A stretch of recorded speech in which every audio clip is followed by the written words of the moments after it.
पूर्व सांसद और पूर्व प्रदेश भाजपा अध्यक्ष दिलीप घोष गुरुवार सुबह सैर के लिए न्यू टाउन इको पार्क गए थे। आपको बता दें कि इस दौरान पत्रकारों से बात करते हुए उन्होंने ममता बनर्जी पर फिर से जोरदार हमला बोलते हुए अपने वक्तव्यों को रखा।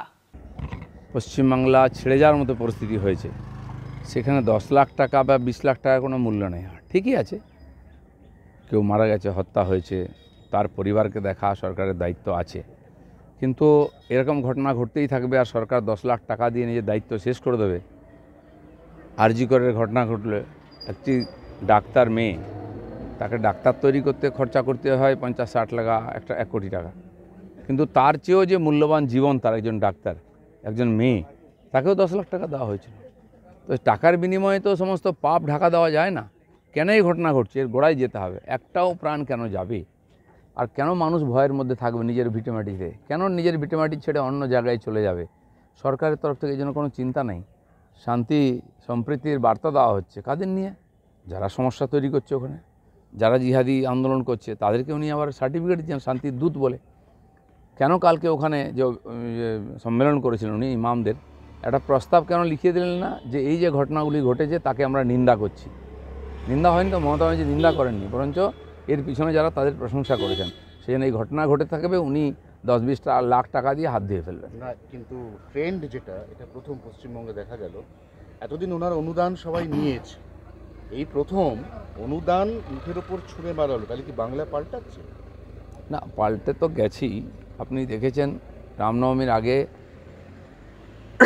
মোথাবাড়িতে যে হিংসা হয়েছিল, সেখানকার হিন্দুরা কিন্তু পালিয়ে যায়নি সংখ্যালঘু, সেখানে তারা 20,000 লোক রাস্তায় নেমে তার প্রতিবাদ করেছে, উত্তর দিয়েছে রামনবমী।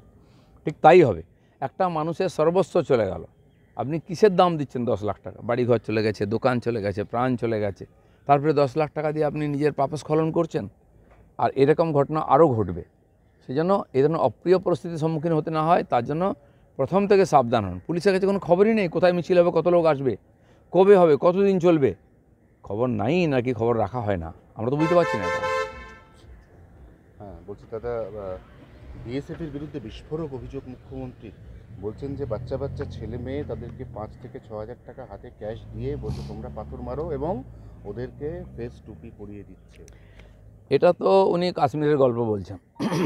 কজনকে এরকম ধরেছেন যারা বলেছে যে আমাদেরকে বিএসএফ টাকা দিয়েছে। আরেকজন ওনার আবার বড়বলা মহামন্ত্রী আছেন, তিনি বলেছেন নাকি হাওয়াই চপ্পল পরে বিএসএফ এসেছিল। উনি ফটো তুলেছেন, কারো ধরা পড়েছে কেউ? আহম্মকের মতো কথাবার্তা বলে নিজের মূর্খতা কেন জাহির করেন আপনারা? বাঙালি এখন আর ঘাসে মুখ দিয়ে চলে না, তারা এই ঘটনার থেকে ब्यूरो रिपोर्ट पीवीटीवी न्यूज। नियमित अपडेट एवं दुनिया भर की ताज़ा खबरों के लिए हमारे फेसबुक पेज को फॉलो एवं यूट्यूब चैनल को सब्सक्राइब करें।